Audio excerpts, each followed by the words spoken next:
Hello students, welcome to my channel. तो अभी हम क्लास 10th का चैप्टर 1 कर रहे हैं, नंबर सिस्टम। उसमें मैं आपको 1.2 एक्सरसाइज तक करवा चुकी हूँ। अब हम एक्सरसाइज 1.3 स्टार्ट करेंगे।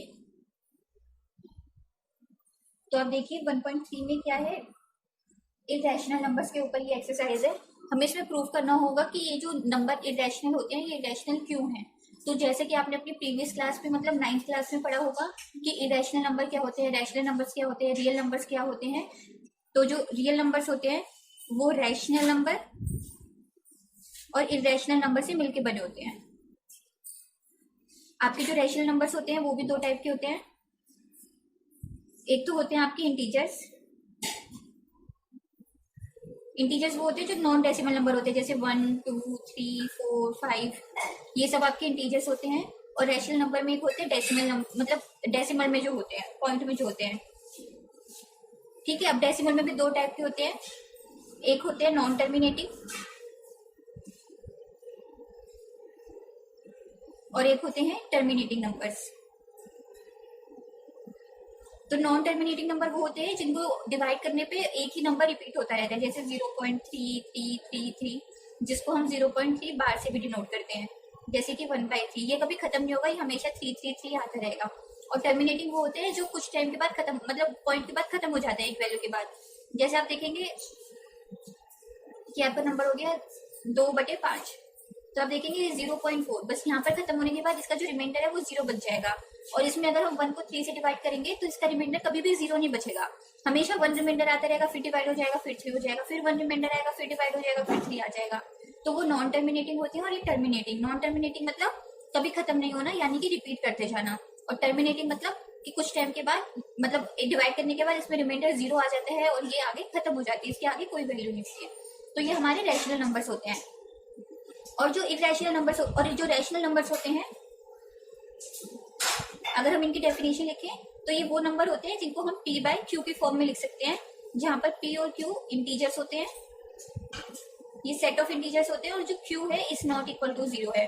और इसका रीजन मैंने 9th क्लास की वीडियो में बताया हुआ है क्यों होता है, क्योंकि अगर q इक्वल टू 0 हो जाएगा दैट मीन्स 1/0 या 2/0, तो ये सब इन्फिनिटी बन जाएगा। अगर कभी भी डिनोमिनेटर में 0 आता है तो वो टर्म इनफाइनाइट बन जाती है। तो देखिए जैसे कि इरेशनल नंबर्स हैं, इरेशनल नंबर्स क्या होते हैं, जिनको हम p/q की फॉर्म में रिप्रेजेंट नहीं कर सकते। इनको हम p/q के फॉर्म में रिप्रेजेंट कर सकते हैं और इरेशनल नंबर्स को हम p/q की फॉर्म में रिप्रेजेंट नहीं कर सकते। इसमें भी अदर जो कंडीशंस होती है वो सेम होती है कि p और q सेट ऑफ इंटीजर्स होते हैं और q should not be equal to 0। तो ये हमारा हो गया इरेशनल नंबर। जैसे इरेशनल नंबर के एग्जांपल है √2, √3, 5। तो आप देखेंगे कि √2 की वैल्यू हमने सिर्फ 1.414 तक पढ़ी है, लेकिन ये यहाँ पर कंप्लीट नहीं होती है, इसके आगे भी इसकी वैल्यू होती है। जैसे पाई की वैल्यू 3.14 होती है, लेकिन ऐसा नहीं है कि 3.14 ही है, ये हम क्वेश्चन सॉल्व करने के लिए इतनी वैल्यू लेते हैं, लेकिन इसकी वैल्यू आगे इन्फिनिटी तक जाती है। तो ये हमारे हो गए इरेशनल नंबर्स। और उसके बाद इरेशनल नंबर्स की एक प्रॉपर्टी भी होती है कि अगर कोई भी इरेशनल नंबर है उसमें अगर आप कोई भी मैथमेटिकल ऑपरेशन लगाएंगे, जैसे आप उसमें प्लस x करेंगे, x कुछ भी हो सकता है, एक और इरेशनल नंबर हो सकता है, या फिर कोई रैशनल नंबर भी हो सकता है, दोनों हो सकते हैं। ठीक है, तो आप उसमें मतलब √2 में किसी भी इरेशनल नंबर में आप कोई भी रैशनल या इरेशनल नंबर ऐड करोगे, उसको मल्टीप्लाई करोगे, उसको सब्ट्रैक्ट करोगे या डिवाइड करोगे, तो जो आपका आंसर है वो इन सब का आंसर आपका इरेशनल ही आएगा। ठीक है, ये इरेशनल नंबर्स की प्रॉपर्टीज होती हैं। और तो बस यहाँ पर ये आपका रैशनल और इरेशनल नंबर का जो बेसिक पॉइंट थे वो खत्म हो गए हैं। अब हम एक्सरसाइज पे आते हैं।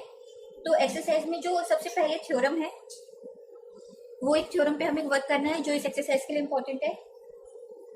लेट p बी ए प्राइम नंबर। प्राइम नंबर आप सबको ही पता है जिसमें सिर्फ दो ही फैक्टर्स होते हैं, एक वो नंबर खुद और दूसरा 1। ठीक है, तो if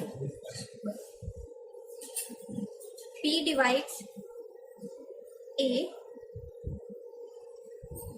where a is a if p divides a square, then p divides a also. ठीक है। तो अगर देखिए ए स्क्वायर है, इसको हम टी से डिवाइड करेंगे तो जो इसका स्क्वायर रूट है, तो जो पी है वो ए को भी डिवाइड करेगा। इसमें ये बोला गया है, मतलब अगर आप लगा लीजिए 100 है, वो 200 से डिवाइड हो रहा है, मतलब 100 2 से डिवाइड हो रहा है, तो 100 का स्क्वायर रूट क्या होगा 10, ये भी 2 से डिवाइड होगा। तो ये हमारी थ्योरम है। अब देखिए जैसे इसमें हमें एक्सरसाइज में हम बोल सकते हैं कि हमें ये प्रूव करें कि जो इरेशनल नंबर है उनको हमें प्रूव करना है कि वो इरेशनल कैसे हैं। ठीक है,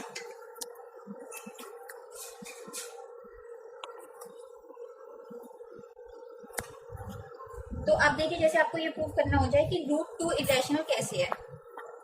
क्वेश्चन है ये,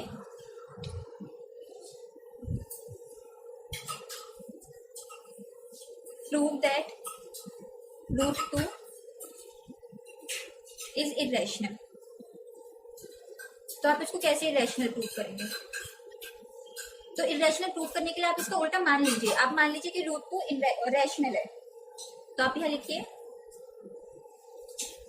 late us assume √2 is rational number. तो अगर रैशनल नंबर है तो हम इसको p बाई क्यू के फॉर्म में भी लिख सकते हैं। तो √2 is equal to p by q, जहां पर p एंड q इंटीजर्स है, q is not equal to 0 है। और इसमें एक और प्रॉपर्टी भी होती है कि जो p और q होते हैं वो को प्राइम होने चाहिए। को प्राइम नंबर मतलब इनमें से कोई भी p और q में कोई कॉमन फैक्टर नहीं होना चाहिए। जैसे 25/5 है, 25/30 है, तो ये को प्राइम नहीं है। लेकिन अगर हम इन्हें 5 से डिवाइड कर दें तो ये 5/6 है, इसमें कोई भी कॉमन फैक्टर नहीं है, तो ये को प्राइम नंबर है। तो p और q को प्राइम होने चाहिए आपके। ठीक है, तो आप यहाँ लिख दीजिए p एंड q आर को प्राइम, ये एक इंपॉर्टेंट प्रॉपर्टी होती है। ठीक है, तो अब आप इसको क्रॉस मल्टीप्लाई कर दीजिए, p is equal to √2q, और अब इनका स्क्वायर कर दीजिए आप। यहाँ पर आ गया था p is equal to √2q। अब आप स्क्वायर कीजिए, p square equal to 2q square, p square by 2 equal to q square, है ना।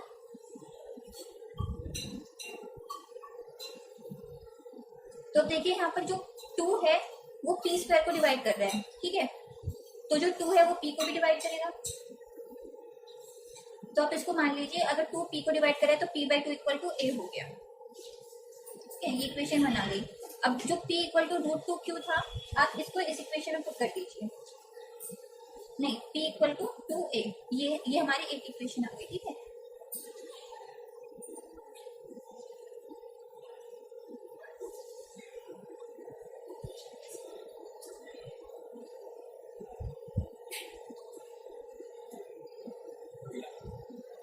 तो जो p की वैल्यू है वो आप यहाँ पर पुट कर दीजिए इस वाली इक्वेशन। ये इक्वेशन 1 मान लीजिए, इक्वेशन 2 मान लीजिए। अब यह लिखती है पुट इक्वेशन 2 इन इक्वेशन 1। ठीक है, तो p की वैल्यू यहाँ चली गई 2a इक्वल टू √2q, फिर से आप दोनों साइड स्क्वायर कर दीजिए, 4a square equal to 2q square. ठीक है, तो अब a स्क्वायर की वैल्यू क्या आ गई 2q स्क्वायर बाय 4, ये कट गया, ये आ गया q स्क्वायर बाय 2। अब देखिए 2 जो है वो q स्क्वायर को डिवाइड कर रहा है। तो अभी मैंने आपको थ्योरम बताई थी कि अगर q स्क्वायर 2 से डिवाइड हो रहा है तो q भी 2 से डिवाइड होगा। तो आप q बाय 2 को मान लीजिए b है, तो q हो गया 2b। ठीक है, ये क्वेश्चन 3 हो गई। अब आप देखिए यहाँ पर क्या हुआ, p इक्वल टू 2a हो गया और q इक्वल टू 2b हो गया। तो अब आप देखेंगे कि इन दोनों में ये कॉमन फैक्टर्स आ गए कि 2 भी कॉमन आ गया। लेकिन हमने क्या कहा था कि अगर p इसको हम p बाई क्यू की फॉर्म में लिखते हैं तो p और q को प्राइम होना चाहिए, लेकिन ये चीज तो कॉन्ट्रडिक्ट हो गई यहाँ पर। तो यहाँ पर आप लिखिए p एंड q है 2 as a common factor, so they are not co-prime.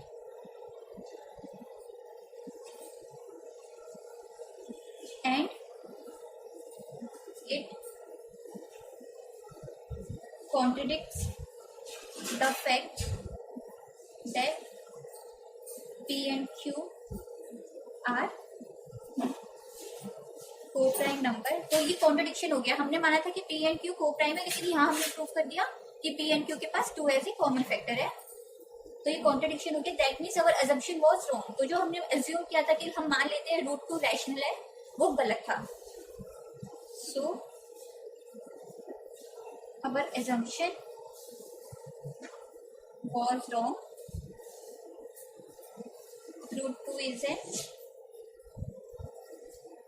Irrational number. ठीक है, तो यहाँ पर ये हमने प्रूव कर दिया कि जो रूट 2 है वो इरेशनल नंबर है।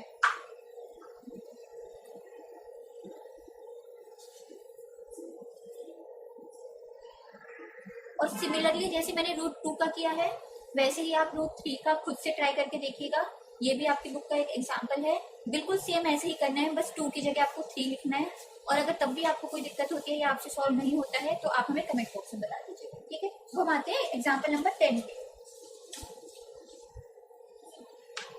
एग्जाम्पल नंबर 10 में हमें ये प्रूव करना है कि जो 5 माइनस रूट 3 है ये इरेशनल है। तो वो आप कैसे प्रूव करेंगे, उसके लिए भी सेम है कि आपको क्या है, इसको एज्यूम करना है इसका उल्टा। Let 5 minus root 3 is rational number. तो जो 5 माइनस रूट 3 है उसको हम p बाई क्यू की फॉर्म में लिख सकते हैं, जहां पर p और q सेट ऑफ इंटीजर्स है, q is not equal to 0 है, and p and q are coprime. ठीक है, ये को प्राइम वाला बहुत ज्यादा इंपॉर्टेंट फैक्टर होता है इसमें। अब आप यहाँ से देखिए p by equal to p by q है ना, p बाई क्यू को आप इधर लेके आएंगे, 5 minus p by q is equal to root 3। और जो रूट 3 है वो हमें पता है कि ये एक इरेशनल नंबर है। और p बाई क्यू क्या है, इंटीजर है। अगर इंटीजर में से कुछ भी इंटीजर माइनस करेंगे तो वो इंटीजर ही आएगा। और जो इंटीजर्स होते हैं वो क्या होते हैं, रैशनल नंबर। तो ये रैशनल नंबर है, ये इक्वल टू का साइन है, और ये इरेशनल नंबर है। तो ये तो हो ही नहीं सकता कि रैशनल नंबर इरेशनल नंबर के इक्वल हो जाए। तो इसलिए क्या है, ये कॉन्ट्रडिक्शन हो गया।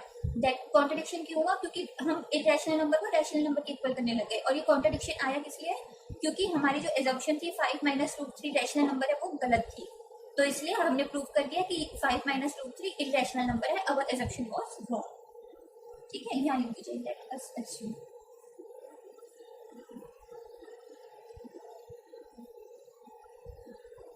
तो आप यहाँ लिख दीजिए 5 minus p by q is a rational number and root 3 is irrational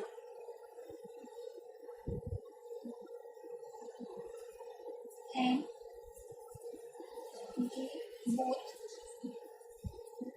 cannot be equal to each other, so our assumption was wrong and 5 minus root 3 is an irrational number। तो यहाँ पर हमारा तो एग्जाम्पल नंबर 10 तो ये भी solve हो गया है। अब हम आते हैं एग्जाम्पल नंबर 11 पे। इसमें बोला गया है हमें प्रूव करना है 3 रूट 2 इज इरेशनल। ठीक है, तो 3 रूट 2 के लिए आप क्या करेंगे, पहले आप इसको रैशनल मान लीजिए। जो फर्स्ट स्टेप है वो सब में सेम है। देखिए let us assume 3 root 2 is rational number। तो अगर 3 root 2 rational है तो हम इसको p by q की फॉर्म में लिख सकते हैं। ये p by q के इक्वल हो जाएगा, जहां पर p and q इंटीजर्स होंगे, सेट ऑफ इंटीजर्स। q 0 के इक्वल नहीं होगा और p and q को प्राइम्स होंगे। ठीक है, ये हमारी कंडीशन बन जाएगी। अब हम क्या करें, रूट 2 को यहाँ रहने दीजिए, p upon p is equal to 3 by q, p by 3q root 2 equal to. अब आप देखिए p एंड q इंटीजर से हमने यहाँ पर लिखा हुआ है। अगर इसमें कोई भी डिवीजन, मल्टीप्लिकेशन, फैक्टराइजेशन होती है तो जो आंसर है वो इंटीजर ही आएगा। लेकिन ये इंटीजर क्या है, रूट 2 के इक्वल है। रूट 2 तो हमारा इरेशनल नंबर है जो हमें पता ही है, तो ये दोनों इक्वल नहीं हो सकते हैं। ये कॉन्ट्रडिक्शन हो गया जो हमने एज्यूम किया था। तो इसलिए क्या हो गया, हमारा एजम्पशन गलत हो गया। तो आप ये जो ऊपर सेम लाइन लिखी है यही लिख देंगे कि p by 3q is a rational number and root 2 is irrational. So our assumption was wrong. They both cannot be equal to each other. So जो 3 root 2 है is irrational. तो ये सेम लाइन आपको कॉपी करनी है, बस यहाँ पर जो नंबर्स हैं ये चेंज कर दीजिएगा. तो यहाँ पर आपको जो एक्सरसाइज 1.3 है इसके एग्जाम्पल और इसका इंट्रोडक्शन कंप्लीट होता है. तो अब हम 3.1 एक्सरसाइज के क्वेश्चन नेक्स्ट वीडियो में करेंगे. और अगर आपको ये वीडियो पसंद आया है, आपको समझ आया, तो आप प्लीज मेरे चैनल को सब्सक्राइब करें और इस वीडियो को लाइक एंड शेयर करना ना भूलें. Thank you so much.